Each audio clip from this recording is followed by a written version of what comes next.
नमस्कार, मैं हूं पंकज उपाध्याय। आप देख रहे हैं ब्राह्मण संघ संवाद। आज इस कड़ी में बात करेंगे श्रीमान प्रेमधर दुबे जी से। दुबे जी ब्राह्मण विकास संघ चलाते हैं, महासचिव हैं। आज उनसे जानेंगे ब्राह्मणत्व, ब्राह्मणवाद को वो कितना समझ पाते हैं, इस फील्ड में काम करते हैं तो ब्राह्मण हितों की कैसे पैरोकारी आपके द्वारा हो पाती है, किस तरीके से होती है, आपके संगठन का मूल मकसद, मतलब और जरूरत क्या है, इन सारी बातों पर चर्चा होने वाली है। दुबे जी, हमारे कार्यक्रम में स्वागत है आपका। नमस्कार। हम दिल्ली में बात कर रहे हैं इस समय।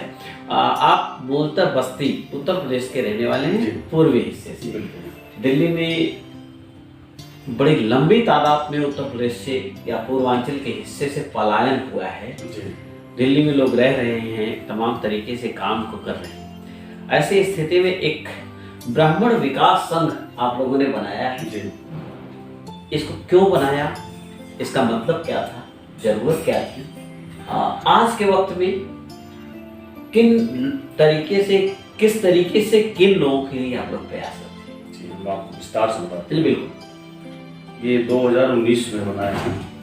उस समय हमारी छोटी बहन थी, उसकी शादी के लिए काफ़ी भटके, कई जगह गए, जाते थे आते थे, बात नहीं बनती थी जी।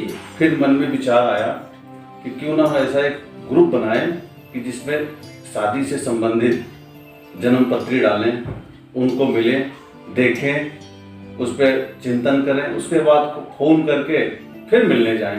जी। इससे आदमी का एक तो समय बचे, दूसरा धन का भी बचत हो।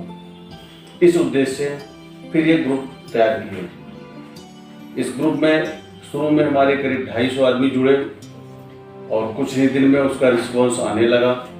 2-3 लोग की शादी तय हुई, उससे मनोबल और बढ़ा। जी। तो ये सिर्फ आप लोग पूर्वी उत्तर प्रदेश की कुछ हिस्सों के लिए सर्विस देते हैं या पूरे भारत में ब्राह्मण युवा के लिए? ये हमारा सिर्फ पूर्वांचल का है, जिसमें सरजू पारी ब्राह्मण है। सिर्फ सरजू पारी ब्राह्मण का है, अदर का नहीं है।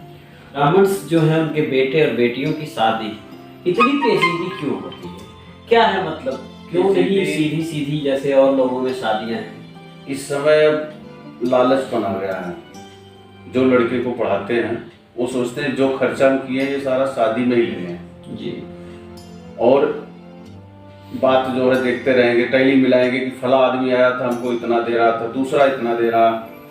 इस वजह से शादी लेट हो रही है और भागा दौड़ी करते हैं। लास्ट समय ऐसा आ जाता है कि एज जब निकल जाता है फिर उनको फ्री में करना पड़ता है ना। कंपेनिंग जो होती है जी, उनको कैसे कर पाते हैं?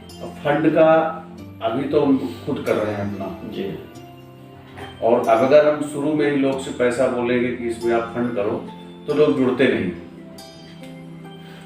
विवाह के अलावा और क्या संगठन का काम है ब्राह्मण विकास संघ का? विवाह के अलावा जो नवयुवक रोजगार हैं, बेरोजगार हैं, उनको काम नहीं है, उनके लिए काम भी मुहैया कराते हैं। किस तरीके का काम? काम जैसे जॉब करते हैं, कहीं छोटी मोटी नौकरी कर रहे हैं, कुछ कर रहे हैं, तो उनको अगर नहीं मिल रहा है तो अपने माध्यम से भेज देते हैं कि भाई फला जगह जाओ, आपको ये काम मिलेगा। अच्छा, आप लोगों के व्यक्तिगत प्रयासों से? व्यक्तिगत प्रयास से होता है। अच्छा, उसमें कुछ लेना देना नहीं कि बायोडाटा मंगाए किसी को बायोडाटा आपने दिया जी, ये सब नहीं है ना, ये नहीं रहता। सीधा कहीं किसी से पूछा, फोन कर दिया फला जगह जाओ आपको मिल जाएगा, तो वो चले जाते हैं। जिन जगहों पे आप लोग पूछते हैं, क्या वह इंडस्ट्रीज या जो बिजनेस मैन हैं जो सर्विस देते हैं वो भी ब्राह्मण होते हैं? वहाँ गैर ब्राह्मण? वो सारे ब्राह्मण से ही संपर्क करते हैं। अच्छा, ब्राह्मण से ब्राह्मण के लिए? हाँ, ब्राह्मण जो है ब्राह्मण से ही बोलते हैं, भाई एक गरीब ब्राह्मण है, इसका आप ध्यान दीजिए जी, तो वो उनसे मिलते हैं, उनका काम हो जाता है। और किस तरीके से सेवाओं को दे पाते हैं आप लोग? इसमें गरीब कन्या है, उनके पास जैसे कोई साधन नहीं है, आय का साधन नहीं है, तो उनको छोटा मोटा सिलाई मशीन हुआ या और कुछ स्वरोजगार है, हाँ, वो उपलब्ध देने की कोशिश करते हैं। वो करते हैं। बहुत अच्छी बात। देश में ब्राह्मण युवा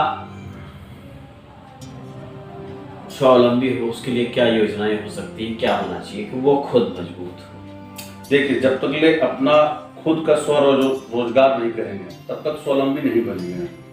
दूसरे के ऊपर निर्भर रहेंगे तब तक नहीं होगा। आप छोटा काम करिए, अपना करिए। अपना करेंगे तो आपके साथ 4 व्यक्ति और जुड़ेंगे, इससे विकास होगा। हम कहीं जॉब कर लिए, 10,000 20,000 का जॉब मिल गया, उसमें सिर्फ हमारा ही होगा। हम अगर खुद का कुछ काम कर रहे हैं तो उसमें 10 आदमी आएंगे।